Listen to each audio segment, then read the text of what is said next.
Hi guys, मैंने एक फैसला लिया है कि हम नया डॉग लेंगे।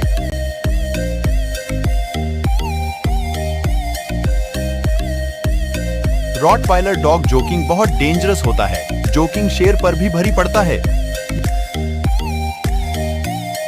यहाँ बहुत ज्यादा पपीज है। अब आप बताओ हम कौन सा ले?